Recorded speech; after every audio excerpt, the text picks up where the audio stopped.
Good evening money persons, welcome to daily మనిషి number 881. ముందుగా అందరికీ కూడా కృష్ణాష్టమి శుభాకాంక్షలు. అండ్ ఈరోజు డైలీ మనిషిలో మార్కెట్లో ఉన్న ఇంపార్టెంట్ అప్డేట్స్ అన్ని వన్ బై వన్ క్విక్గా డిస్కస్ చేసేద్దాం. ముందుగా మార్కెట్ అప్డేట్ చూసినట్లయితే ఈ రోజు సెషన్లో సెన్సెక్స్ 611 పాయింట్స్ పెరిగి 81,698 పాయింట్స్ కి క్లోజ్ అయినట్లయితే నిఫ్టీ 187 పాయింట్స్ పెరిగి 25,010 పాయింట్స్ కి క్లోజ్ అయింది. అండ్ ఈ రోజు సెషన్లో మిడ్ క్యాప్ ఇండెక్స్ 0.52% పెరిగినట్లయితే స్మాల్ క్యాప్ ఇండెక్స్ 0.42% పెరిగింది. అండ్ బ్యాంక్ నిఫ్టీ కూడా 0.42% పెరిగింది. అండ్ ఈ రోజు మార్నింగ్ నుంచి కూడా మన మార్కెట్ లో చాలా పాజిటివ్ మూమెంటం కనపడింది కదా. దీనికి రీజన్ మీకు గుర్తున్నట్లయితే మనం ఆల్రెడీ లాస్ట్ వీక్ లోనే మాట్లాడుకున్నాం కదా. ఈ ఫ్రైడే రోజు జాక్సన్ హోల్ మీటింగ్ లోని యుఎస్ ఫెడ్ చైర్ అయినటువంటి జెరోమ్ పవెల్ గారు మాట్లాడబోతున్నట్టుగా. So market next US Fed meeting లోని రేట్ కట్స్ రిలేటెడ్ గా ఈ దగ్గర నుంచి ఏమైనా అనౌన్స్మెంట్స్ రావచ్చు అని చెప్పి ఎక్స్పెక్ట్ చేయడం జరిగింది. మార్కెట్ లో ఏ విధంగా అయితే ఎక్స్పెక్టేషన్స్ ఉన్నాయో ఆ ఎక్స్పెక్టేషన్స్ కి పాజిటివ్ గానే యుఎస్ ఫెడ్ చైర్ దగ్గర నుంచి కామెంట్స్ వచ్చాయి. ఈ చెప్తున్నారంటే ఇప్పుడు ఎకానమీ డైరెక్షన్ అయితే చాలా క్లియర్ గా ఉన్నది. అంటే రీసెంట్ గా యుఎస్ లోని ఇన్ఫ్లేషన్ అయితే కొంచెం కంట్రోల్లోకి వస్తుంది కదా. సో ఇన్ఫ్లేషన్ అది కంట్రోల్లోకి వస్తుండటంతో ఎకానమీ డైరెక్షన్ అది చాలా క్లియర్ గా ఉన్నదని అండ్ రేట్ కట్స్ ఫేస్ అన్నది అప్కమింగ్ డేటా అంటే వచ్చేటువంటి డేటా ఆధారంగా డిసిషన్ తీసుకుంటా ఉన్నట్టుగా ఈయన కామెంట్ చేశారు. అంటే ఇండైరెక్ట్ గా త్వరలోనే యుఎస్ ఫెడ్ దగ్గర నుంచి రేట్ కట్స్ రిలేటెడ్ గా అనౌన్స్మెంట్ రావచ్చు అన్నట్టుగా ఈయన కామెంట్స్ అయితే ఉన్నాయి. సో ఆల్రెడీ మార్కెట్ లోని రేట్ కట్స్ రిలేటెడ్ గా ఎక్స్పెక్టేషన్స్ ఉండడం అండ్ ఈయన దగ్గర నుంచి ఈ రేట్ కట్స్ రిలేటెడ్ గా కూడా పాజిటివ్ స్టేట్మెంట్స్ రావడంతోనే ఈ రోజు సెషన్ లో most of the global markets positive గా రియాక్ట్ అయ్యాయి. అండ్ ఈవెన్ మన ఇండియన్ మార్కెట్ లో కూడా పాజిటివ్ మూమెంటం కనపడింది. నెక్స్ట్ ఈ వీకెండ్ లోని గవర్నమెంట్ ఎంప్లాయీస్ కి సెంట్రల్ గవర్నమెంట్ దగ్గర నుంచి ఒక ఇంపార్టెంట్ అనౌన్స్మెంట్ వచ్చింది. అదే యూపీఎస్ అంటే యూనిఫైడ్ పెన్షన్ స్కీమ్. ఈ యూనిఫైడ్ పెన్షన్ స్కీమ్ లో ఉన్నటువంటి కీ పాయింట్స్ గురించి మనం ఇప్పుడు డిస్కస్ చేసుకుందాం. ప్రీవియస్ గా ఎన్పిఎస్ ఉండేది కదా, అంటే న్యూ పెన్షన్ స్కీమ్. ఈ న్యూ పెన్షన్ స్కీమ్ ని కాకుండా ఎవరైతే ఈ యూనిఫైడ్ పెన్షన్ స్కీమ్ ని ఆప్ట్ చేసుకుంటారో వాళ్ళకి ఎష్యూర్డ్ పెన్షన్ ఇవ్వబోతున్నట్టుగా చెప్తున్నారు. ఈ ఎష్యూర్డ్ పెన్షన్ లో ఉన్నటువంటి రూల్ ఏంటంటే మినిమం ఆ ఎంప్లాయ్ 25 ఇయర్స్ పాటు వర్క్ చేసి ఉండాలి. ఒకవేళ 25 ఇయర్స్ వర్క్ చేసి యూనిఫైడ్ పెన్షన్ స్కీమ్ ని గనక ఆప్ట్ చేసుకున్నట్లయితే ఆ ఎంప్లాయ్ రిటైర్ అవడానికి ముందు లాస్ట్ 12 మంత్స్ బేసిక్ పే ఏదైతే ఉంటుందో ఆ బేసిక్ పే లోని 50% ఆఫ్ ది అమౌంట్ ని ఎష్యూర్డ్ పెన్షన్ గా అందించబోతున్నట్టుగా అనౌన్స్ చేయడం జరిగింది. అండ్ దీంతో పాటుగా ఇప్పుడు మనం మాట్లాడుకున్నది 25 ఇయర్స్ అండ్ అబోవ్ సర్వీస్ చేసినటువంటి వాళ్ళ గురించి. అదే 10 years to 25 years in between service చేసినటువంటి వాళ్ళకైతే పెన్షన్ ని ప్రపోర్షనేట్ బేసిస్ లోని క్యాలిక్యులేట్ చేసి ఇవ్వబోతున్నట్టుగా అనౌన్స్ చేశారు. అండ్ అంతేకాకుండా దీనిలోని ఎంప్లాయ్ యొక్క కంట్రిబ్యూషన్ ప్రీవియస్ గా ఏదైతే ఉన్నదో దాన్నే కంటిన్యూ చేస్తున్నట్లుగా.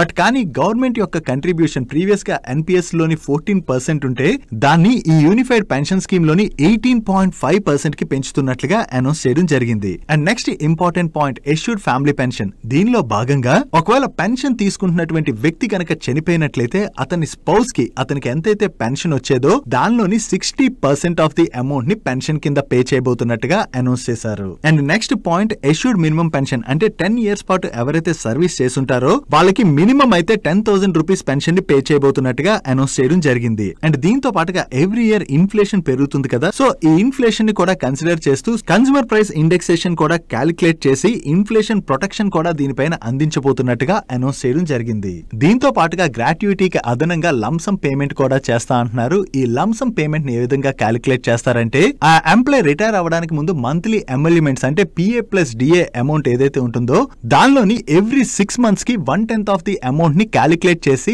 లంసమ్ పేమెంట్ గా అందించబోతున్నట్టుగా కూడా అనౌన్స్ చేయడం జరిగింది. సో గవర్నమెంట్ ఆఫ్ ఇండియా దగ్గర నుంచి ఈ యూనిఫైడ్ పెన్షన్ స్కీమ్ అనౌన్స్మెంట్ ఏదైతే వచ్చిందో ఇది సెంట్రల్ గవర్నమెంట్ ఎంప్లాయీస్ కి కొన్ని బెనిఫిట్స్ అయితే ఇవ్వబోతుంది. అండ్ ఎవరైతే ఆల్రెడీ ప్రీవియస్ ఎన్పిఎస్ ఆప్షన్ ని సెలెక్ట్ చేసుకుని ఉంటారో వాళ్ళు కావాలంటే యూనిఫైడ్ పెన్షన్ స్కీమ్ కి ఆప్ట్ చేసుకోవచ్చు. అలా ఆప్ట్ చేసుకున్నట్లయితే ఆ ఏరియర్స్ అమౌంట్ ఏదైతే ఉంటుందో దాన్ని కూడా పే చేస్తామని చెప్పి గవర్నమెంట్ అనౌన్స్ చేయడం జరిగింది. నెక్స్ట్ ఈ వీక్ లోని ఆగస్ట్ 29th రోజున ఒక ఇంపార్టెంట్ ఈవెంట్ ఉన్నది. అదే రిలయన్స్ ఇండస్ట్రీస్ యొక్క ఏజిఎం. ఈ ఏజిఎం లోని రిలయన్స్ ఇండస్ట్రీస్ యొక్క ప్రమోటర్ అయినటువంటి ముఖేష్ అంబానీ గారి దగ్గర నుంచి ఎటువంటి అనౌన్స్మెంట్స్ వస్తాయా అని చెప్పి మార్కెట్ అయితే ఈగర్ గా వెయిట్ చేస్తుంది. ఎందుకంటే ప్రీవియస్ గానే రిలయన్స్ ఇండస్ట్రీస్ వాళ్ళు ఎనర్జీ సెక్టర్ లోని చాలా స్ట్రాంగ్ గా ఇన్వెస్ట్ చేయబోతున్నట్టుగా అనౌన్స్ చేశారు కదా. సో ఈ ఎనర్జీ సెక్టర్ లో అయితే వీళ్ళ ఇన్వెస్ట్మెంట్స్ కంటిన్యూ అవుతున్నాయి. అండ్ ఈ ఎనర్జీ సెక్టర్ రిలేటెడ్ గా ఏమైనా ఫర్దర్ గా ఇంపార్టెంట్ అనౌన్స్మెంట్స్ వస్తాయేమో అన్నది మనం చూడాలి. దీంతో పాటుగా రిలయన్స్ రీటైల్ ని వీళ్ళ ఐపీఓకి తీసుకొచ్చేటువంటి అవకాశాలు ఉన్నాయని చెప్పి మార్కెట్ లో చాలా రోజుల నుంచి ఎక్స్పెక్టేషన్స్ అయితే నడుస్తున్నాయి. బికాజ్ ఈ రిలయన్స్ రీటైల్ బిజినెస్ ని గ్రో చేయడానికి వీళ్ళు వేరియస్ బ్రాండ్స్ ని అక్వైర్ చేసుకుంటూ వెళ్తున్నారు అండ్ అలాగే ఈ బిజినెస్ ఎక్స్పాన్షన్ రిలేటెడ్ గా కూడా స్ట్రాంగ్ గా వర్క్ చేస్తున్నారు కదా. సో త్వరలోనే ఈ రిలయన్స్ రీటైల్ ఐపీఓకి తీసుకొస్తామని చెప్పి ఏదైనా అనౌన్స్మెంట్ చేస్తారేమో అన్నది మనం చూడాలి. అండ్ దీంతో పాటుగా వీళ్ళ జియో బిజినెస్ ని కూడా సెపరేట్ చేయొచ్చు అని చెప్పి మార్కెట్ లో ఎక్స్పెక్టేషన్స్ ఉన్నాయి కదా.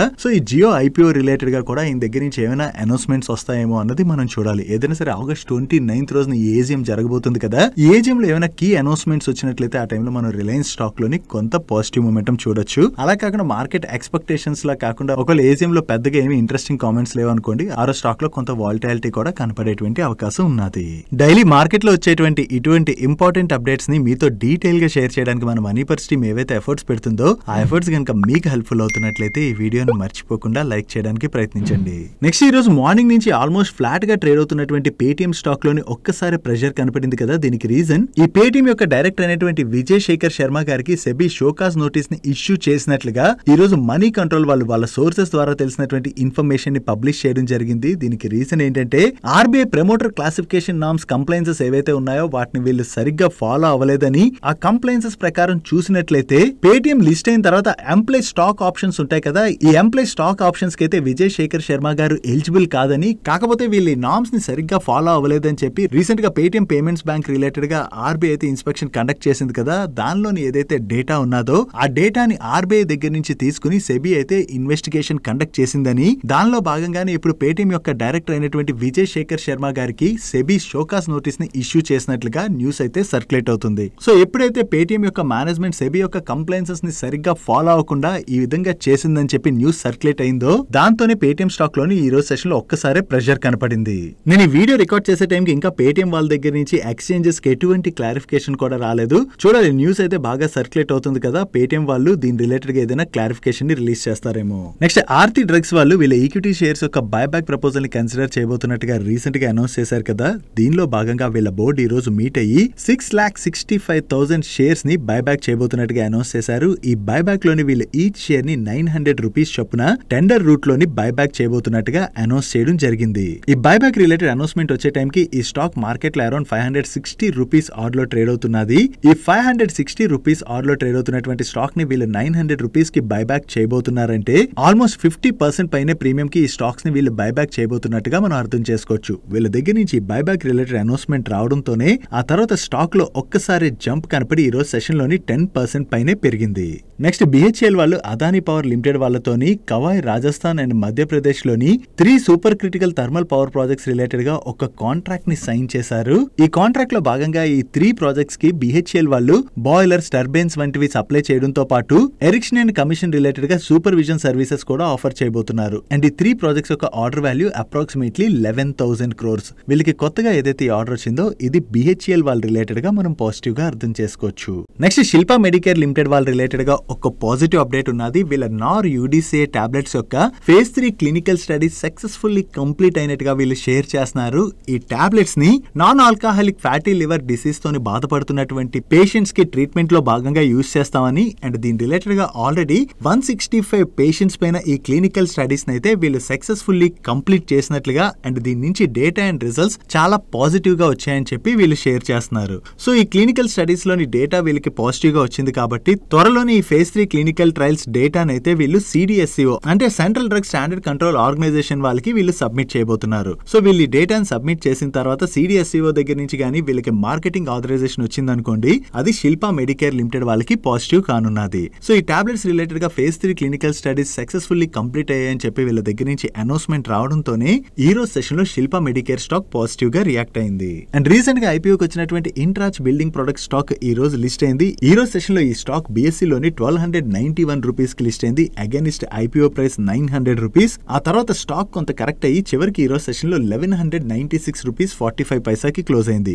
డే 1 రోజున ఈ స్టాక్ ఐపీఓ ఇన్వెస్టర్స్ కి 32.94% రిటర్న్స్ డెలివర్ చేసింది. Next chromium chemicals and barium compounds manufacture చేసేటువంటి విష్ణు కెమికల్స్ వాళ్ళ విశాఖపట్నం మ్యానుఫ్యాక్చరింగ్ ప్లాంట్ లోని 2 వీక్స్ పాటు ఆపరేషన్స్ ని షెడ్యూల్ మెయింటెనెన్స్ లో భాగంగా ఈ రోజు నుంచి స్టాప్ చేస్తున్నట్టుగా వీళ్ళు అనౌన్స్ చేశారు. సో ఈ షెడ్యూల్ మెయింటెనెన్స్ వల్ల ఈ 2 వీక్స్ మ్యానుఫ్యాక్చరింగ్ యాక్టివిటీస్ అయితే నిలిచిపోతాయి కాబట్టి వీళ్ళ ప్రొడక్షన్ అయితే కొంత తగ్గేటువంటి అవకాశం ఉన్నది. సో వీళ్ళ మ్యానుఫ్యాక్చరింగ్ ప్లాంట్ ని మెయింటెనెన్స్ లో భాగంగా 2 వీక్స్ పాటు ఆపేస్తున్నాం అని చెప్పి అనౌన్స్మెంట్ రావడంతోనే ఈ రోజు సెషన్ లో విష్ణు కెమికల్ స్టాక్ లో కొంత ప్రెషర్ కనపడింది. నెక్స్ట్ జియో ఫైనాన్షియల్ సర్వీసెస్ వాళ్ళ రిలేటెడ్ గా ఒక పాజిటివ్ పాజిటివ్ అప్డేట్ ఉన్నది. ఈ జియో ఫైనాన్షియల్ సర్వీసెస్ లోని FPI ఇన్వెస్ట్మెంట్ లిమిట్ ని 49% కి పెంచుకోవడానికి ప్రీవియస్ గా వీళ్ళకి షేర్ హోల్డర్స్ అప్రూవల్ అయితే వచ్చింది. ఇప్పుడు వీళ్ళకి department of economic affairs, ministry of finance దగ్గర నుంచి కూడా అప్రూవల్ రావడం జరిగింది. ప్రెసెంట్ అయితే ఈ జియో ఫైనాన్షియల్ సర్వీసెస్ లోని FPIs అప్రాక్సిమేట్లీ 17% వరకు కూడా స్టేక్ ని హోల్డ్ చేస్తున్నారు. సో వీళ్ళకి అప్రూవల్ వచ్చింది కాబట్టి ఫ్యూచర్ లోని FPIs కి కొంత పార్ట్ ఆఫ్ ది స్టేక్ ని డైల్యూట్ చేయడం ద్వారా ఫండ్ రైజ్ చేసినట్లయితే అది కంపెనీ యొక్క ఫ్యూచర్ గ్రోత్ రిలేటెడ్ గా అది యూజ్ అయ్యేటువంటి అవకాశం ఉన్నది. ఆల్రెడీ ఈ జియో ఫైనాన్షియల్ సర్వీసెస్ ని వీళ్ళు వేరియస్ ఫైనాన్షియల్ సర్వీస్ సెక్టర్ లో బిజినెస్ లో అయితే గ్రో చేయడానికి స్ట్రాంగ్ గా ప్రయత్నిస్తున్నారు కదా. సో దీనికి కూడా ఈ అప్రూవల్ వీళ్ళకి హెల్ప్ఫుల్ అయ్యేటువంటి అవకాశం ఉన్నది. నెక్స్ట్ ఈ రోజు సెషన్ లో హోనాసా కన్స్యూమర్ లిమిటెడ్ అదే మామా ఎర్త్ స్టాక్ నియర్లీ 8% పెరిగింది కదా. దీనికి రీజన్ ఈ హోనాసా కన్స్యూమర్ వాళ్ళ బోర్డు హోనాసా కన్స్యూమర్ లోని just four kid services private limited and fusion cosmetics private limited ని మర్జ్ చేయబోతున్నట్టుగా ప్రీవియస్ గానే అనౌన్స్ చేసింది. ఇప్పుడు వీళ్ళకి మర్జర్ కి NCLT చండీగఢ్ బెంచ్ నుంచి అప్రూవల్ రావడం జరిగింది. ఈ జస్ట్ ఫర్ కిడ్స్ సర్వీసెస్ ఏదైతే ఉన్నదో ఇది కిడ్స్ రిలేటెడ్ గా play schools, hobbies, sports classes, events, summer camps related గా ఇన్ఫర్మేషన్ ని ప్రొవైడ్ చేసేటువంటి ప్లాట్ఫామ్. అండ్ ఈ ఫ్యూజన్ కాస్మెటిక్స్ ఏదైతే ఉన్నదో ఇది స్కిన్ కేర్ ప్రొడక్ట్స్ రిలేటెడ్ గా వర్క్ చేస్తూ ఉంటుంది. ఈ రెండు కంపెనీస్ ని హోనాసా కన్స్యూమర్ లోని మర్జ్ చేయడం ద్వారా వీళ్ళ ఆపరేషన్స్ అవి చాలా సింప్లిఫై అవుతాయని, అండ్ ఈ రెండు కంపెనీస్ ని హోనాసా కన్స్యూమర్ లోని మర్జ్ చేయడం ద్వారా వీళ్ళ ఆపరేషన్స్ ఈజీ అవడమే కాకుండా వీళ్ళ స్ట్రక్చర్ కూడా సింప్లిఫై అవబోతున్నట్టుగా వీళ్ళ మేనేజ్మెంట్ కామెంట్ చేయడం జరిగింది. సో ఈ మర్జర్ కి NCLT దగ్గర నుంచి అప్రూవల్ రావడంతోనే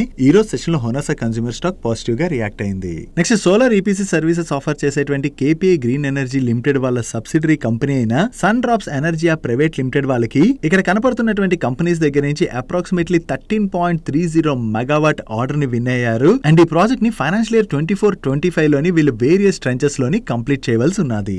నెక్స్ట్ హైదరాబాద్ శంషీర్ గంజ్ కి చెందినటువంటి SBI బ్యాంక్ లోని కొన్ని ఫ్రాడ్ అకౌంట్స్ ని ఓపెన్ చేసి దగ్గరగా 175 crores వరకు ఆన్లైన్ ఫ్రాడ్ చేసినట్టుగా బయటపడడంతో ఇద్దరు వ్యక్తుల్ని తెలంగాణ సైబర్ సిటీ బ్యూరో వాళ్ళు అరెస్ట్ చేయడం జరిగింది. వీళ్ళు చేసినటువంటి పని ఏంటంటే కొంతమందిని కన్విన్స్ చేసి వాళ్ళతోని SBI బ్రాంచ్ లోని కొన్ని అకౌంట్స్ అయితే ఓపెన్ చేశారు. ఆ అకౌంట్స్ ఓపెన్ చేసిన తర్వాత వాళ్ళ సిగ్నేచర్ నది ఫోర్జరీ చేసి ఈ అకౌంట్స్ ద్వారా 2024 మార్చ్ నుంచి 2024 ఏప్రిల్ అంటే వెరీ షార్ట్ పీరియడ్ టైమ్ లోనే వీళ్ళు హవాలా ఆపరేషన్స్ నడిపించినట్లుగా సైబర్ సెక్యూరిటీ బ్యూరో వాళ్ళు రిపోర్ట్ చేస్తున్నారు. సో ఇంత పెద్ద హవాలా ఆపరేషన్ ని నడిపించడానికి వెనకాల మాస్టర్ మైండ్ ఎవరో దుబాయ్ నుంచి ఆపరేట్ చేశారని చెప్పి వీళ్ళైతే గుర్తించడం జరిగింది. ఇలా గుర్తించడంతోనే ఈ ఇద్దరు వ్యక్తుల్ని తెలంగాణ పోలీసులు అయితే అరెస్ట్ చేశారు. కాకపోతే వీళ్ళని అరెస్ట్ చేసినా కూడా ఈ కేసులోని పాపం ఎవరో తెలియని వాళ్ళు కూడా వాళ్ళకి ఎంతో కొంత అమౌంట్ ఇస్తామంటే ఈ అకౌంట్స్ అవి ఓపెన్ చేసిన వాళ్ళు ఉంటారు కదా, వాళ్ళు కూడా చిక్కుల్లో పడేటువంటి అవకాశాలు అయితే ఉన్నాయి. సో అందుకని పోలీసులు ఏం చెప్తున్నారంటే మీకు ఒకవేళ ఏదైనా డబ్బులు ఇస్తామని ఆశ చూపినా, మీకు తెలిసిన వాళ్ళు ఒకవేళ మీరు ఒక బ్యాంక్ అకౌంట్ ఓపెన్ చేసి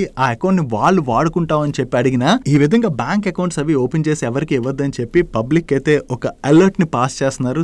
మిమ్మల్ని కూడా ఒకవేళ అలా బ్యాంక్ అకౌంట్లు అవి ఇవ్వండి, ఓపెన్ చేసి ఇచ్చినట్లయితే మీకు కొంత కమిషన్ ఇస్తాం, మీ బ్యాంక్ అకౌంట్ మేము వాడుకుని కొంత మాకు డబ్బులు వస్తాయి, దాని ద్వారా కమిషన్లు ఇస్తాం, అది ఇదని ఎవరైనా చెప్తున్నట్లయితే మాత్రం ఆ విధంగా బ్యాంక్ అకౌంట్స్ అవి ఎవరికి ఓపెన్ చేసి ఇవ్వకండి. జనరల్లీ రూరల్ ఏరియాలో అది తెలియక పాపం కొంతమంది ఈ విధంగా చేస్తుంటారు. ఈవెన్ రూరల్ లోని కాదు, ఇది జరిగింది హైదరాబాద్ అంటే సిటీలోనే ఇది జరిగింది కదా. సో అందుకని ఒకవేళ మిమ్మల్ని ఒకవేళ అలా ఎవరైనా అప్రోచ్ అవుతున్నట్లయితే అటువంటి వాటిలో ఇన్వాల్వ్ అయినట్లయితే మనం కూడా చిక్కుల్లో పడతాం. కాబట్టి ఎవరికి కూడా బ్యాంక్ అకౌంట్స్ అవి ఓపెన్ చేసి ఈ విధంగా ఇవ్వకండి. And me friends and family members కి పాపం తెలియక ఇలాంటివి చేయొచ్చు, వాళ్ళకి కూడా ఈ ఇన్ఫర్మేషన్ ని పాస్ చేయడానికి ప్రయత్నించండి. నెక్స్ట్ మనం ఇప్పటి వరకు UPI ఏ విధంగా అయితే యూజ్ చేస్తున్నామో అదే విధంగా RBI త్వరలోనే ULI ని లాంచ్ చేయబోతున్నట్టుగా ఈ రోజు RBI గవర్నర్ శక్తికాంత్ దాస్ గారు కామెంట్ చేశారు. ఈ ULI అంటే యూనిఫైడ్ లెండింగ్ ఇంటర్ఫేస్ ప్లాట్ఫామ్ అన్నమాట. దీని పైలట్ ప్రాజెక్ట్ అయితే ఆల్రెడీ లాస్ట్ ఇయర్ లోనే లాంచ్ చేయడం జరిగింది. అండ్ ఇది ఎలా వర్క్ చేస్తుంది అంటే రియల్ టైమ్ లో ఎలా వర్క్ చేస్తుందని చెప్పి లాస్ట్ 1 year గా RBI టెస్ట్ కూడా చేస్తుంది.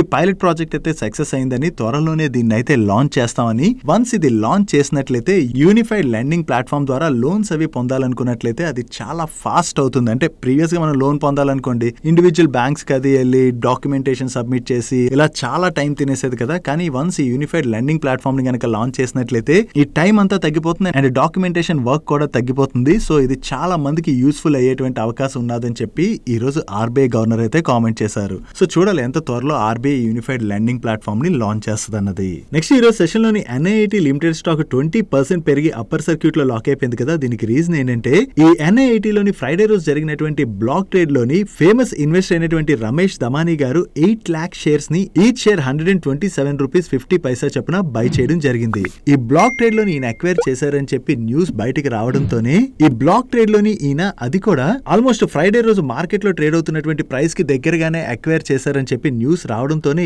ఈ రోజు సెషన్ లో ఈ స్టాక్ లోని అంత జంప్ కనపడి 20% పెరిగింది.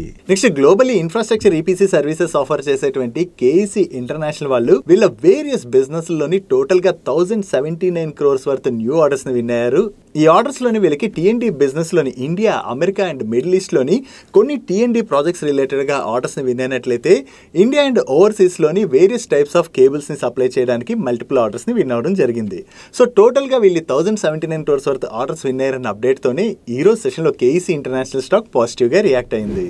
నెక్స్ట్ జెన్ టెక్నాలజీస్ వాళ్ళు క్యూఐపీ రూట్ లోని 1000 crores ఫండ్ రైజ్ చేయబోతున్నట్టుగా మనం రీసెంట్ గానే మాట్లాడుకున్నాం కదా. ఈ క్యూఐపీ అయితే క్లోజ్ అయిపోయింది. ఈ క్యూఐపీ లోని వీళ్ళు ఈచ్ షేర్ ని 1685 రూపీస్ 18 పైసా చొప్పున ఇష్యూ చేయడం జరిగింది. అండ్ ఈ క్యూఐపీకి అయితే వీళ్ళకి మంచి రెస్పాన్స్ వచ్చి ఓవర్ సబ్స్క్రైబ్ కూడా అయింది.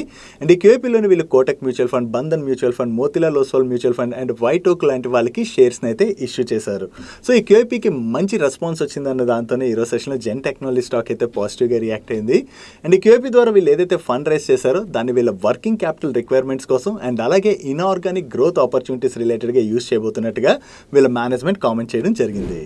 నెక్స్ట్ స్టీల్, ప్లాస్టిక్తో పాటుగా డైవర్సిఫైడ్ ప్రొడక్ట్స్ని మ్యానుఫ్యాక్చర్ చేసేటువంటి జై కార్ప్ స్టాక్ ఈరోజు సెషన్లో చాలా పాజిటివ్గా రియాక్ట్ అయింది కదా. దీనికి రీజన్ ఏంటంటే ఈ జై కార్ప్ వాళ్ళ బోర్డు ఈ ఆగస్ట్ 29th రోజున మీట్ అయ్యి వీళ్ళ ఈక్విటీ షేర్స్ యొక్క బైబ్యాక్ ప్రపోజల్ని కన్సిడర్ చేయబోతున్నట్టుగా అనౌన్స్ చేయడం జరిగింది. సో వీళ్ళు ఏ రూట్లో బైబ్యాక్ చేస్తారు అండ్ ఏ ప్రైస్కి బైబ్యాక్ చేస్తారు అన్నది మనం చూడాలి. వీళ్ళ దగ్గర నుంచి బైబ్యాక్ రిలేటెడ్గా అనౌన్స్మెంట్ రావడంతోనే ఈరోజు సెషన్లో జై కార్ప్ స్టాక్లో పాజిటివ్ మూమెంటం కనపడింది. నెక్స్ట్ ఫార్మా కంపెనీ అయినటువంటి డాక్టర్ రెడ్డీస్ వాళ్ళ రిలేటెడ్గా ఒక నెగిటివ్ అప్డేట్ ఉన్నది. ఈ డాక్టర్ రెడ్డీస్ వాళ్ళకి ఆంధ్రప్రదేశ్ శ్రీకాకుళంలో ఉన్నటువంటి మ్యానుఫ్యాక్చరింగ్ ప్లాంట్లోని యూఎస్ఎఫ్డే వాళ్ళు ఈ ఆగస్ట్ 19th నుంచి ఆగస్ట్ 23rd మధ్యన ప్రీ అప్రూవల్ ఇన్స్పెక్షన్ అయితే కండక్ట్ చేశారు. ఈ ఇన్స్పెక్షన్ ముగియడంతో ఇప్పుడు వీళ్ళ మ్యానుఫ్యాక్చరింగ్ ప్లాంట్కి యూఎస్ఎఫ్డే వాళ్ళు ఫామ్ 483తోని 3 అబ్జర్వేషన్స్ని ఇష్యూ చేయడం జరిగింది. సో వీళ్ళ మ్యానుఫ్యాక్చరింగ్ ప్లాంట్కి యూఎస్ఎఫ్డే దగ్గర నుంచి అబ్జర్వేషన్స్ వచ్చాయంటే వీళ్ళ రిలేటెడ్గా అది కొంత నెగిటివ్ కదా. దాంతోనే ఈరోజు సెషన్లో డాక్టర్ రెడ్డీస్ స్టాక్ మనకి స్లైట్ గా ప్రెషర్ కనపడింది. ఈ అబ్జర్వేషన్స్ రిలేటెడ్ గా స్టిపులేటెడ్ టైమ్ లైన్ లోనైతే వీళ్ళు యూఎస్ఎఫ్డే కి రెస్పాండ్ అవుతామని చెప్పి వీళ్ళ మేనేజ్మెంట్ షేర్ చేయడం జరిగింది. That's it for today's daily munch. ఈ రోజు డైలీ మంచ్ లో మే షేర్ చేసిన ఇన్ఫర్మేషన్ మీకు నచ్చినట్లయితే ఈ వీడియోని లైక్ చేయండి అండ్ ఈ video me friends and family members helpful అవుతుంటే ఈ వీడియోని వాళ్ళకి షేర్ చేయండి. అండ్ మీరు ఇదే ఫస్ట్ టైం మన మనీ పర్ ఛానల్కి వచ్చి ఛానల్ ఇంకా సబ్స్క్రైబ్ చేయలేనట్లయితే ఇక్కడున్న ఛానల్ లోగో మీద క్లిక్ చేసి ఛానల్ సబ్స్క్రైబ్ చేసుకుంటూ పక్కనున్న బెల్ ఐకాన్ లోని ఆల్ నోటిఫికేషన్స్ యాక్టివేట్ చేసుకోండి. నేను చంద్రశేఖర్ పత్రి మరొక ఇంట్రెస్టింగ్ వీడియోతో కలుద్దాం. Good night.